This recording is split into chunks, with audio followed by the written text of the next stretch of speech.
¿Cómo está, perseguidor? ¿Qué tal? Muy bien, don Pablo, ¿y usted? Bien, pues, bien. Supongo que nuestro llamado no está pinchado, ¿no? Capaz lo andan Pinchazo. pinchando todo el mundo. A ver, explíquenos esto de los pinchazos, ¿no? Que se puso de moda, está en la palestra. Y hay una Sí. controversia ahí respecto de si el presidente de la República tiene su teléfono intervenido o no. Pero Sí. para que la gente pueda entender bien cómo opera esto, ¿no? En qué circunstancias y con qué consideraciones. A ver, la interceptación de comunicaciones o las comunicaciones privadas gozan de una altísima protección, ¿cierto?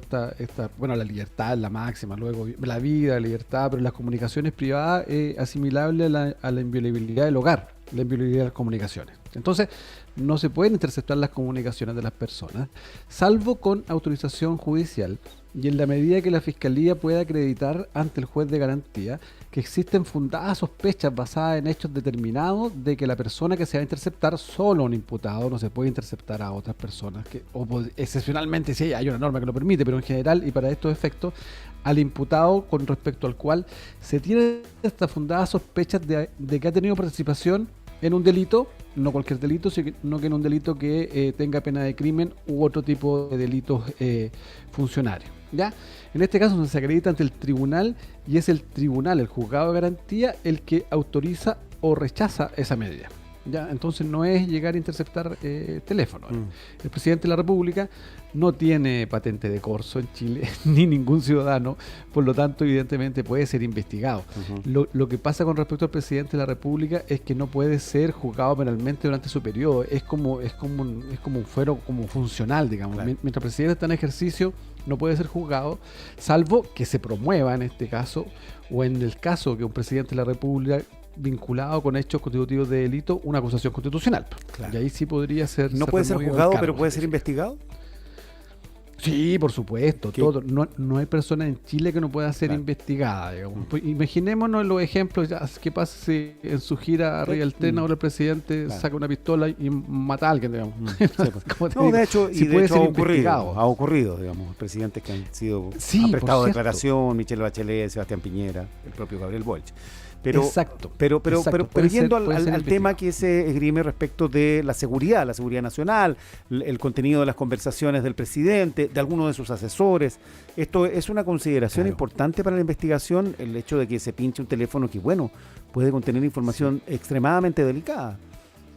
Sí, mira, es muy relevante el tema porque ahí es donde tiene que hacer la evaluación del juez de garantía. Si vamos a los requisitos doctrinarios de interceptación de comunicaciones, tiene que haber lo primero un fundamento, acreditar la participación en un delito, o que tiene precisamente, o que va a estar preparando un delito. Ya, eso por una parte.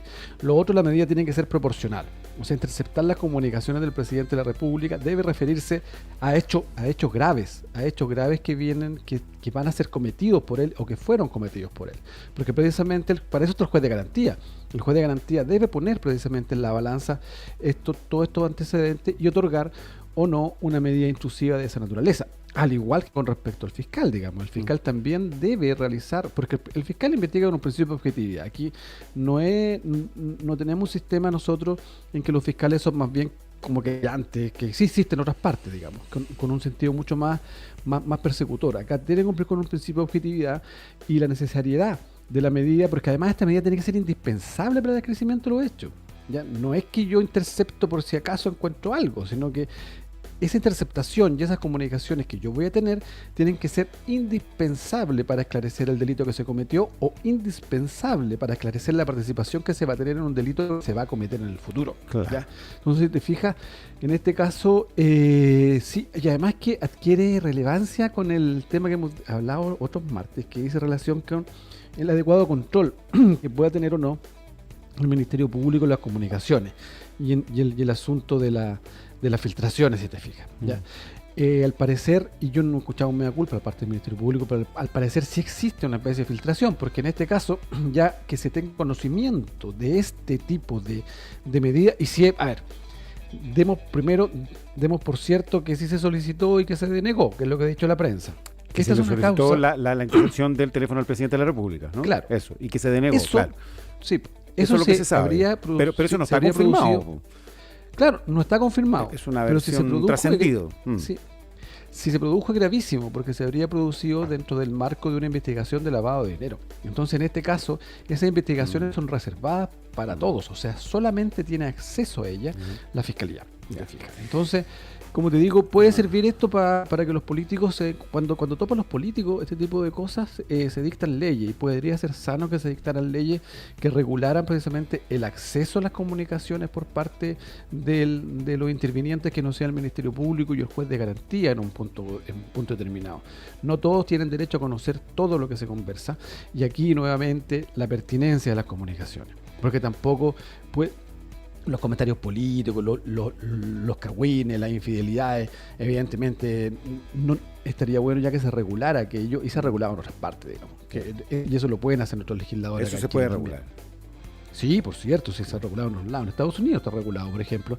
Que no se den a conocer ese tipo de claro, que se den a conocer. Mira, a ver, un sistema bastante simple sería precisamente, por ejemplo, yo, Ministerio Público, analizo la información, separo cuál es la información que me es útil para perseguir, la que constituye delito, y no entrego a la defensa, ni a las defensas, ni a ningún otro interviniente copia de aquello que no sea relevante penalmente. ¿Qué es ¿cierto? lo que dice el fiscal Valencia, ¿no? Que dice que ellos están obligados a entregar las carpetas a los intervinientes ya superado el periodo de reserva, y que ahí es donde él dice se generan las filtraciones. Exacto, pero fíjate que aún antes de una modificación legal no tendría para qué esperarse, por ejemplo, y regularse de esa manera, decir, fiscales, la siguiente instrucción: no den acceso a las comunicaciones que no sean constitutivas de delito. Eso va a generar muchos reclamos por parte de las defensas, que van a querer tener acceso a todo, y ahí vamos donde el juez de garantía para que ejerza su función de garantía y de control. Si el juez de garantía evidentemente no está pintado, es muy relevante el juez de garantía. ¿Qué es lo que pasó? Fíjate, mira, en esta misma causa, en el caso Cariola, ¿te acuerdas que la defensa reclamó y el juez de garantía estableció un sistema? Yo no creo que sea adecuado, un sistema de que el abogado defensor se reunió con el fiscal. Se reunieron para revisar la información que era adecuada eliminar. Claro. Se podría pulir eso, porque eso es más o menos el mecanismo. Eso es más o menos el mecanismo. Ya. Ahora, como tú dices, el tema tiene que ver con las filtraciones, ¿no? Porque las filtraciones tienen otro componente. El que filtra siempre tiene una intencionalidad. Asumimos, ¿no? Una intencionalidad que puede ser política, pero eventualmente uno podría imaginar que si se filtran este tipo de cosas a la prensa y todos nos enteramos y parece que no es tan complicado y tan difícil, pucha, uno diría, y en las causas que tienen que ver con narcotráfico, que tienen que ver con delitos, pucha, que hoy día nos están complicando muchísimo, se pueden hacer filtraciones que a lo mejor no van a ir a parar a los medios de prensa, pero que pueden ir a parar a interesados en proteger a los acusados, ¿no? O a las organizaciones criminales involucradas. ¿Qué pasa con eso? Pablo, tienes toda la razón. Fíjate que este tipo de ¿quién nos asegura a los ciudadanos que no se está produciendo ese tipo de filtraciones? Obvio, ¿cierto? ¿No? Porque en este caso todas estas que son políticas están destinadas, y sobre todo en tiempos de campaña electoral, están destinadas a aquello, digamos. Están destinadas a influir en la ciudadanía, en la votación, y etcétera, etcétera, etcétera. Claro, en los otros casos no. En los otros casos podríamos estimar de que sí, también se estarían produciendo ese tipo de filtraciones, pero nunca la vamos a saber. ¿Por qué? Porque no están destinadas a conocimiento público. Entonces, si te fijas ahí, entonces la urgencia, mira, y es bueno que le toque a los políticos este caso, porque precisamente la urgencia es legislar. Si tampoco tienen que crear algo, sino pescar un país que la cuestión funcione y la copian, la hacen ley. Si es establecer un procedimiento, si no es tan difícil. No, yo tuve la oportunidad de trabajar con investigaciones con muchísimos volúmenes de información, con muchísimos correos electrónicos, con muchísimas comunicaciones, audio, WhatsApp, etcétera. Como te digo, y te puedo decir que una solución precisamente sería aquella, que el Ministerio Público le instruye a la policía incluso. Usted detécteme solamente, infórmeme solo lo relevante. Y de solo lo relevante se da copia. Ahora, a ver, lamentablemente, Emiliano, lo que tú explicas es muy importante, ¿no? Y sería bueno que la ciudadanía entienda que el rol del Ministerio Público es ese, que existe un rol también de los jueces de garantía que tienen esa función, y que el Ejecutivo tiene que mantenerse también en la independencia de los poderes, ¿no? Y respetando las investigaciones, que es algo que a veces, bueno, las presiones están ahí a propósito de lo que uno lee. Pero también es cierto que hay exfiscales que están siendo investigados precisamente por entregar información a las partes. Por cierto. Y eso es un problema que la ciudadanía lo observa y dice, bueno, entonces aquí este fiscal que está justo llevando todas estas causas está filtrando información. Está haciendo... Sí, por cierto. Y eso está llevando agua para un molino político, no sé. Ese tipo de cosas afectan mucho la credibilidad del trabajo que puede estar desarrollando adecuadamente un fiscal, no sé, eso, si hay investigaciones o sumarios es otro tema, pero aquí hemos tenido casos lamentablemente que están precisamente en la investigación, en uno de los casos más complicados que hemos vivido, el caso de Hermosilla.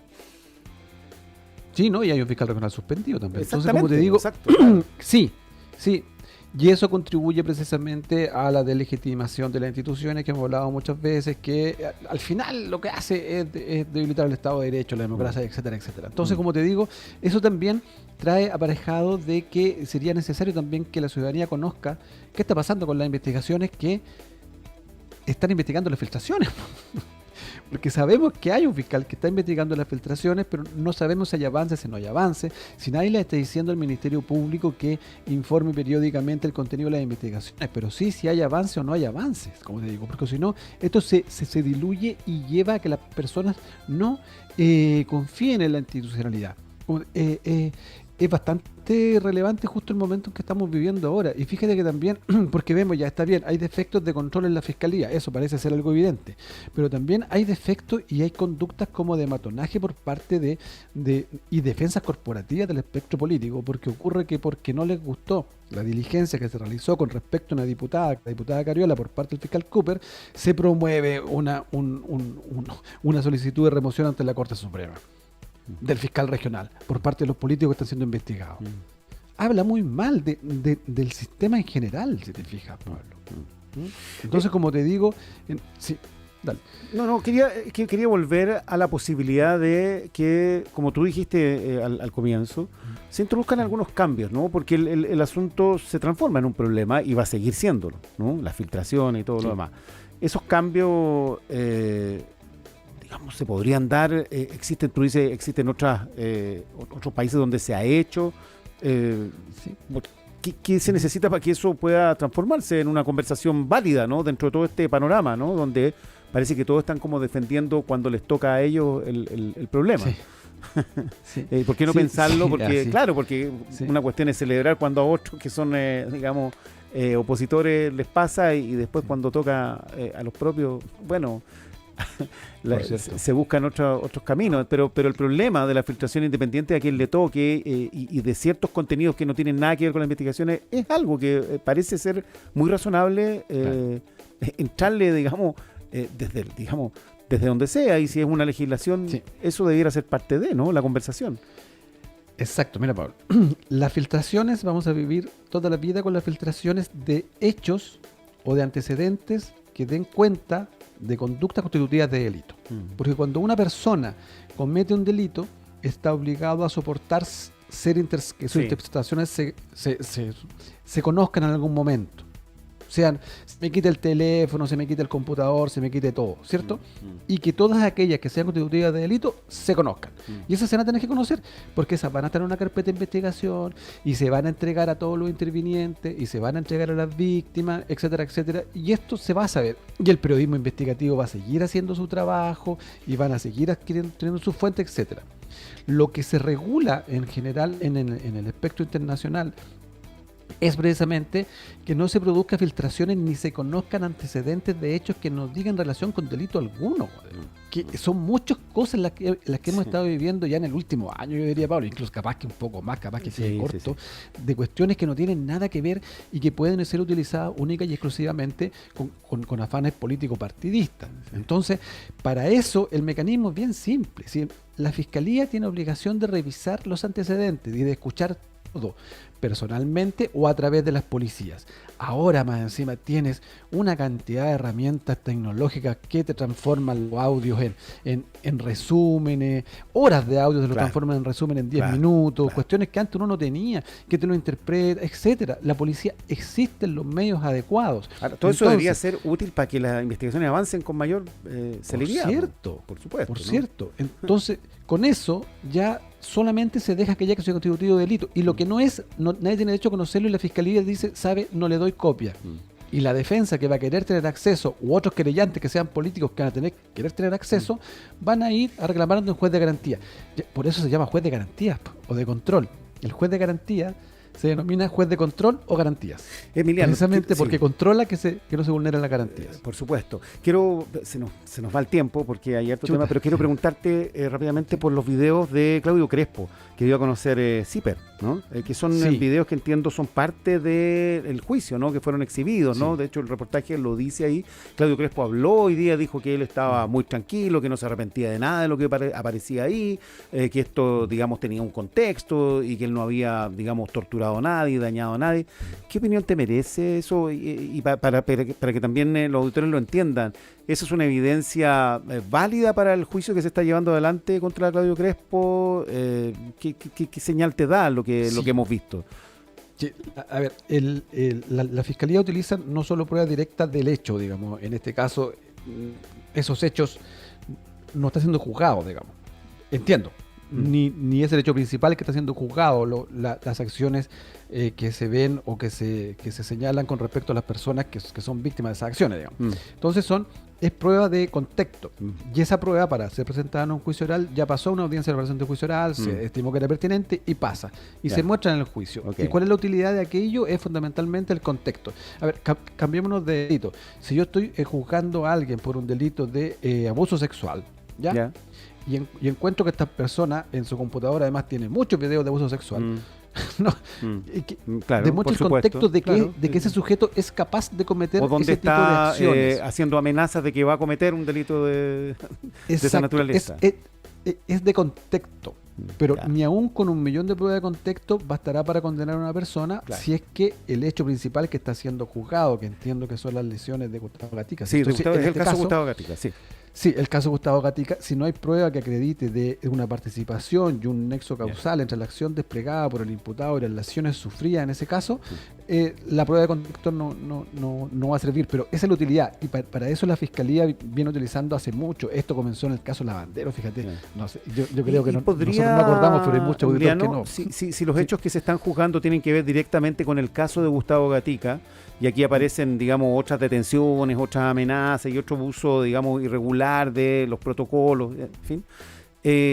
¿Podría ser esos videos constitutivos de otra investigación eventualmente? Deberían, digamos. Deberían. ¿No? Yo creo, quizás, lo que pasó, que esas víctimas jamás las encontraron y son personas que evidentemente no adhieren al sistema procesal o a la institucionalidad, digamos, se da en un contexto de protesta. Claro. Igual ver ese video da cuenta del contexto, a mí ya se me había olvidado un poco, del contexto que estábamos viviendo en esa época. Era una verdadera lucha callejera y como una lucha que estaba todo lleno de piedra, todo mojado. Entonces, como te digo, ¿y ese contexto crees tú exculpa la acción de los carabineros? No, pero es contexto. Es contexto. O sea, por dos partes. Aquí son dos lados que hay que mirar. El primero, ¿es capaz de cometer estos delitos? Al parecer sí. Por otro lado, también debe llamar la atención del tribunal, si yo fuera la defensa, y decir, su señoría, ninguna, y es verdad esto, Pablo, ninguna detención es pacífica. Si las personas, los ciudadanos, viéramos las detenciones, cualquier detención, son fuertes. Porque está deteniendo a una persona que no quiere ser detenida. Ya, pero cuando hay un carabinero que le dice hay una persona que se está quemando y él le dice déjalo que se queme nomás. Por cierto. Eso es otra cosa, po. Eso es contextual, si te fijas. Entonces claro. Esta es la gracia de que sean 3 jueces y que sea imparcial. Vas a tener una fiscalía que está diciendo este sujeto es capaz de hacerlo, incluso amenaza a otros de hacerlo, incluso su señoría podría decirle, tiene conciencia de que su acción con las escopetas puede cegar a las personas. Y por otro lado la defensa va a decir, su señoría, vemos el contexto, se está produciendo una detención inminente, este funcionario también está siendo atacado, él no es un héroe, etcétera. Entonces esa es la gracia, por eso hay 3 jueces que van a analizar esta situación. Emiliano Arias, un gusto como siempre. Muchísimas gracias.